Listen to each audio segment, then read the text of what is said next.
the Korean American story is a great American story. Hello, today we're going to be reading Korean Americans, A Concise History by Edward T. Chang and Carol K. Park. I recommend this close to 100-page book that talks about Korean American history, and it's told so well and concisely. I'll just be reading the introduction today. It's about 9 pages or less, and so it will provide an overview for the book, and I think a great way to step into Korean American history. So if I were to ask you, could you name one Korean American that made a difference in the United States? That might be tough for a lot of people because we never had a chance to learn it. But I find that this book is so helpful in framing Korean American history in the United States. So I'm going to go ahead and begin with reading the introduction, and it'll be a read through of the introduction.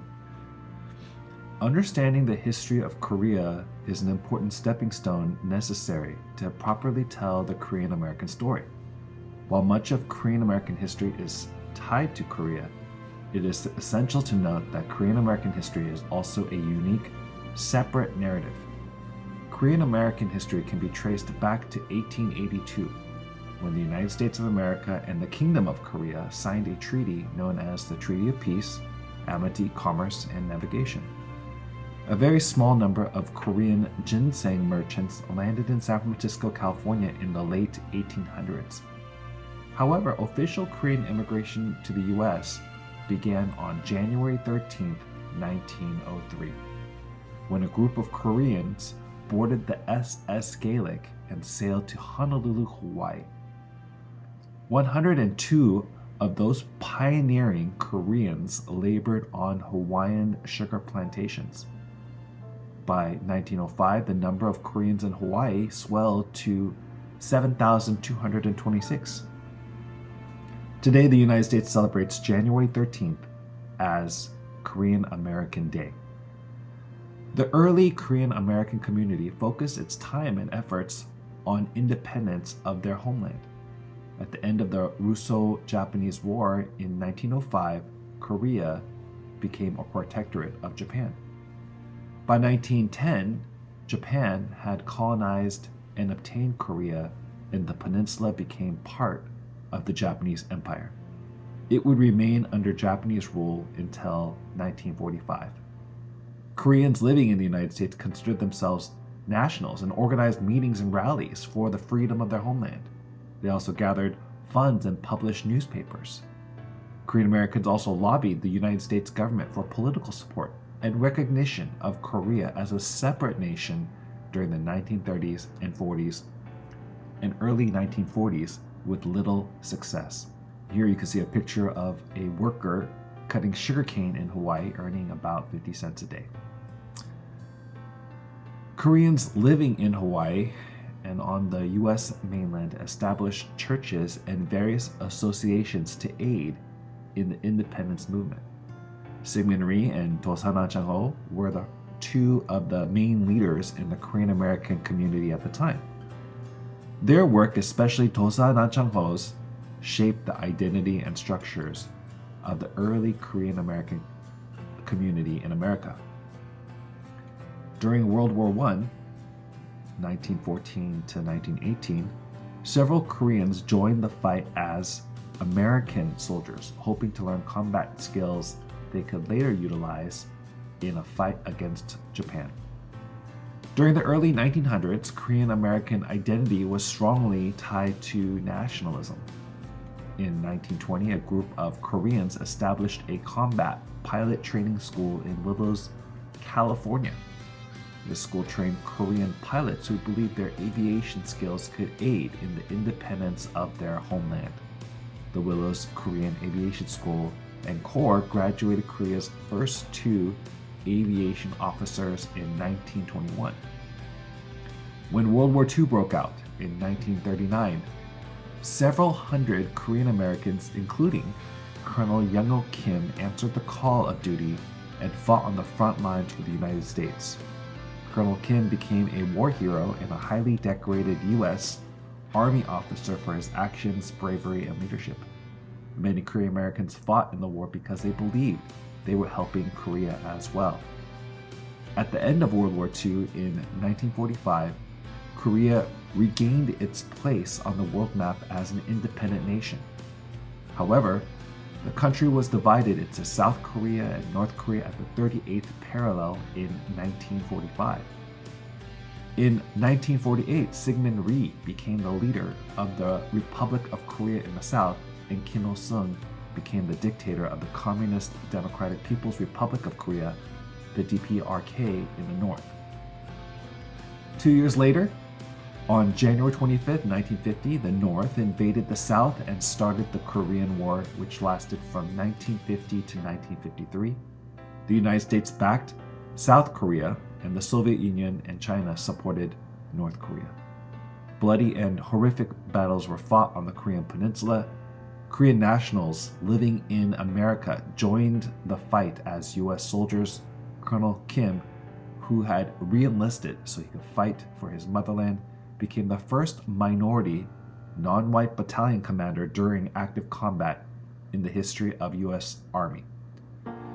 Many Korean Americans, and Americans died during the war. The Korean War technically never ended, but only came to a standstill after an armistice agreement that was signed on July 27, 1953. By the end of the Korean War, about 2.9 million American troops, North and South, Korean civilian and military, and Chinese armed forces had perished. The war had also separated more than 10 million families. Today, the Korean American population is dispersed throughout the United States. The U.S. Census Bureau estimated the total Korean American population at nearly 1.9 million in 2017.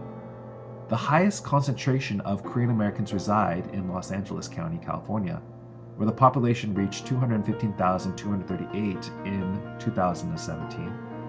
Symbolically, the heart of the Korean American community is in Los Angeles. Known as Koreatown, this transnational enclave gained popularity over the years. By the early 2000s, Korean culture and food hit mainstream American society hard. Korean barbecue, Korean dramas and music, and even Korean American actors like John Cho, Sandra Oh, Stephen Yoon, and Randall Park took the American pop culture scene by surprise. However, it is important to note that while Korean Americans are visible in American society, this was not always the case. The Korean American story is a multifaceted tale of hardship and triumph, from the occupation of Korea by Japan to the Korean War in 1950. Korean Americans have suffered and endured a myriad of trials and tribulations. Korean immigration to the United States began to dramatically increase after the passage of the 1965 Immigration Act. That act essentially allowed for more Koreans and other Asians to immigrate to America under fewer restrictions. During the 1970s, a high number of Koreans moved to the United States. Many of these new urban immigrants were brought over by Korean war brides, wives of American soldiers who fought in the Korean War. These so-called GI brides sponsored their family members to come to the United States under the new provision of the 1965 Immigration Act. By 1980, the Korean American population had reached 354,953. By 1900, that number would more than double to 798,849. You can see that little chart here of the Korean American population from 1980 below here to 1990, 2000, 2010, and then now 2017. Despite their growing numbers, Korean immigrants found it difficult to adjust to life in America as they faced language barriers and cultural differences. Due to discrimination and racism, Koreans had limited options for employment. Many were pigeonholed into running small businesses such as liquor stores, wig shops, grocery stores, and even gas stations. Many of them opened shops in inner city communities in states including California, New York, and Illinois. Korean immigrants were denied corporate jobs and found themselves stuck in the position of the middleman minority in the United States. The middleman minority theory suggests that the group occupying The buffer between the so-called dominant and subordinate groups is hated and not trusted by the lower group. In this example, Korean Americans were a middleman between the white community, seen as dominant, and the African American and Latino communities, seen as subordinate. Thus, Korean Americans were praised by white Americans as the model minority, though they were not offered corporate jobs, and also despised by the African American community and seen as rude and disrespectful. Korean Americans were caught in the middle of a precarious situation. During the 1980s, the conflict between the Black Americans and Korean Americans was at the center of national media attention. Many Korean Americans found themselves blamed for the rising racial tensions. Shootings, robberies, and other incidents of violence were directed towards Korean shop owners. After the shooting of Latasha Harlins by Korean store owner Sun Ja-doo in March 1991, crimes against Korean merchants escalated. By late March 1992, 10 Korean merchants had been killed during robberies. Arson fires destroyed 5 Korean shop owners in Los Angeles in a 6-month period from late 1990 to early 1991. Hate crimes against Korean Americans also increased. 19 Korean Americans were victims of hate crimes in 1991, as well as the #1 Asian group in Los Angeles to be victimized by hate crimes. In 1991, 54 hate crimes were reported in Los Angeles, and 19 were against Korean Americans. The voiceless Korean American community had little to no representation in U.S. politics. The small community, which barely made up 1 million people compared to the overall U.S. population of 253 million at the time, was often looked over.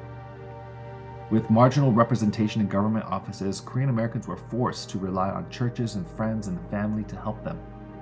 With this scene set, Korean Americans became the scapegoat of the 1992 LA riots.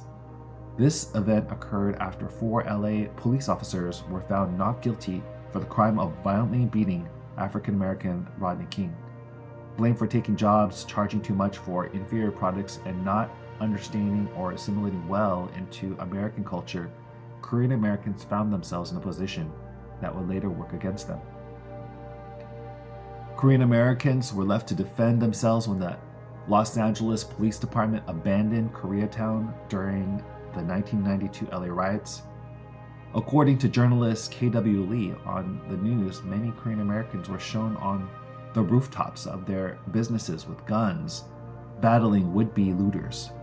Non-Korean shop owners put up signs in their store windows that said Latina-owned or Black-owned. The media portrayed Koreans as gun-toting vigilantes instead of Korean immigrants fighting to protect their American dream from going up in flames. Koreans relied on ethnic media like Radio Korea for information.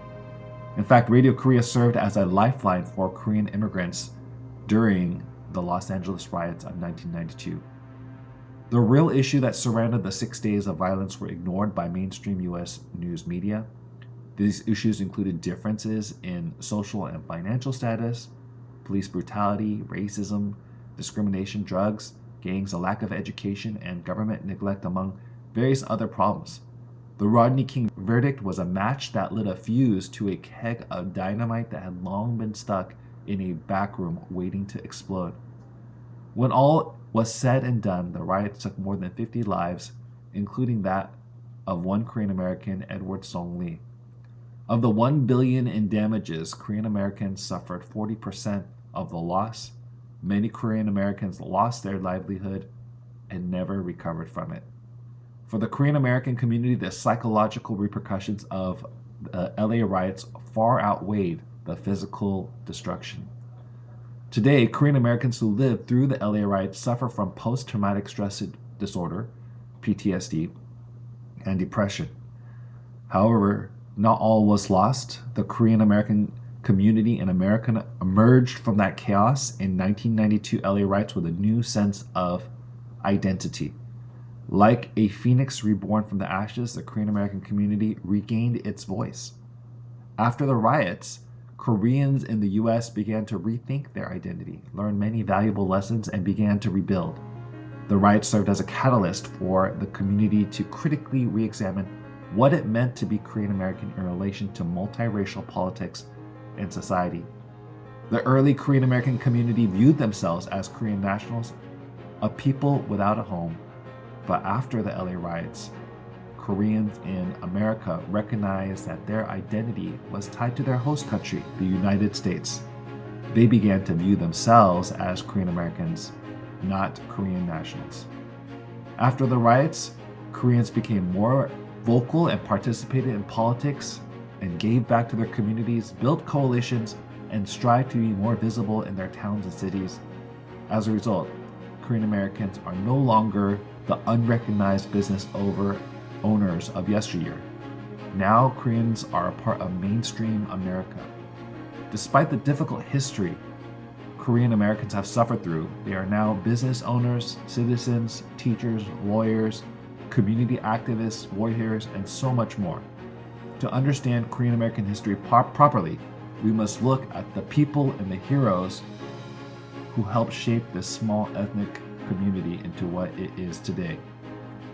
And that is the reading of the intro of this book, Korean Americans: A Concise History. And this short 100-page book is going to take you, and you're going to learn many Korean American stories of resilience and understand not only Korea, but Korean Americans here in the United States from the very beginning to today.